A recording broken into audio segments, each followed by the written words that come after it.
Friends, Bharat అలాగే Ireland జట్ల మధ్య జరిగిన 2 టీ20 మ్యాచ్‌ల సిరీస్‌ని భారత జట్టు చాలా అవలీలగా అసలు ఈ లెఫ్ట్ హ్యాండ్‌తో ఆడి పడేస్తుందనుకున్నాం.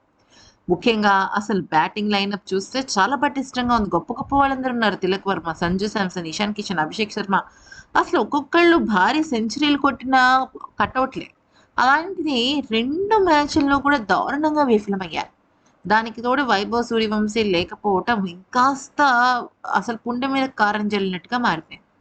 అయితే ఐర్లాండ్ చేతుల్లో 2 టీ20 మ్యాచ్‌లు ఓడిపోయి సిరీస్ కోల్పోయిన భారత జట్టుని, అలాగే వైభవ్ సూర్యవంశీని రెండో టీ20 మ్యాచ్‌లో కూడా తీసుకురాకపోవడంపై మన భారతదేశపు దిగ్గజాలు అంటే ముఖ్యంగా టీ20 దిగ్గజాలు ఏమన్నారో ఒకసారి తెలుసుకుందాం. మొదటగా మన ఎంఎస్ ధోని మాట్లాడుతూ ఏమన్నాడంటే, భారత జట్టు ఎందుకో చాలా రిలాక్స్ అయినట్టు, లేదంటే కొంచెం ఓవర్ కాన్ఫిడెన్స్‌గా చూపిస్తున్నట్టు నాకు అనిపించింది. ఎందుకనంటే ఆట మొత్తాన్ని గనక గమనించినట్టయితే ఇక్కడ భారత జట్టు లేజినెస్ ఎక్కువగా కనిపించింది. ఐర్లాండ్ జట్టు ఏ ఒక్క చిన్న అవకాశాన్ని వాళ్ళు వదులుకోలేదు. అదే వాళ్ళకి చాలా అడ్వాంటేజ్‌గా మారింది. అది ఎప్పటికీ వాళ్ళకి కలిసొచ్చే విషయమే. కేవలం ఐర్లాండ్ జట్టనే కాదు. ఏ జట్టైనా సరే మంచిగా ఆడితే అవతల ప్రత్యర్థి జట్టు బలహీనతలను కరెక్ట్ టైంకి గుర్తిస్తే పర్ఫెక్ట్‌గా ఉంటుంది. ఇక ఇంతకు మించి నేనేం చెప్పాలనుకోవటం లేదు అంటూ పేర్కొన్నాడు. ఇక ఆ తర్వాత సూర్యకుమార్ యాదవ్ వ్యాఖ్యానిస్తూ, రెండవ టీ20 మ్యాచ్‌కి వైభవ్ సూర్యవంశీ వస్తాడని నేను కూడా 1000 కళ్ళతో ఎదురు చూశాను. అయితే నాకే కొద్దిగా బాధగా అనిపించింది. అలాంటిదే వైభవ్ లేకపోవటం నిజంగా అందరికీ కూడా ఎంత బాధగా అనిపిస్తుందో నేను అర్థం చేసుకోగలను. బహుశా భారతదేశపు అభిమానుల నుంచి రావాల్సిన ప్రేయర్స్ సరిగ్గా రాలేదేమో వైభవ్ సూర్యవంశీ లేకపోయేసరికి.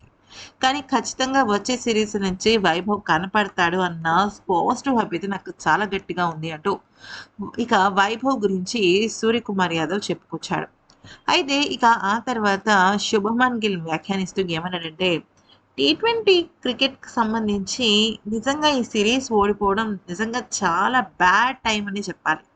కొన్ని కొన్ని సందర్భాల్లో ఇటువంటి సీరీస్‌లు ఒక్కటి పడ్డా కూడా జట్టులో ఉన్న ఆటగాళ్ళకి చాలా కాన్ఫిడెన్స్ దెబ్బతింటుంది. ఎంతలా దెబ్బతింటుందో మాటల్లో చెప్పలేం.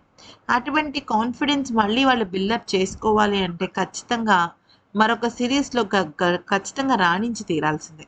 ఐర్లాండ్ చేతుల్లో భారత్ జట్టు ఓడిపోవడం అస్సలు ఏమాత్రం యాక్సెప్టబుల్ కాదు.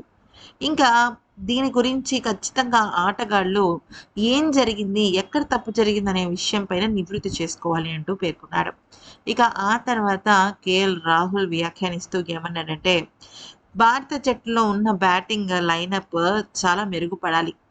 వాళ్ళు ఎక్కడ కూడా ప్రాక్టీస్ చేసినట్టుగా, మంచిగా బంతిని, పిచ్‌ని, ఆటగాళ్ళని అంచనా వేసినట్టుగా కనిపించలేదు. వాళ్ళల్లో ఒక రకమైన నిర్లక్ష్యం కనిపించింది. సాధారణంగా ప్రతి ఆటగాడు విఫలమవుతూ ఉంటారు. కానీ వచ్చిన అవకాశాన్ని సద్వినియోగపరుచుకోకుండా వైఫల్యం చెందటం కరెక్ట్ కాదు. ఇప్పటికీ భారత జట్టు ఐర్లాండ్‌తో ఈ మ్యాచ్ ఓడిపోవడం భారీ మూల్యాన్ని చెల్లించుకుంది అంటూ చెప్పుకొచ్చాడు.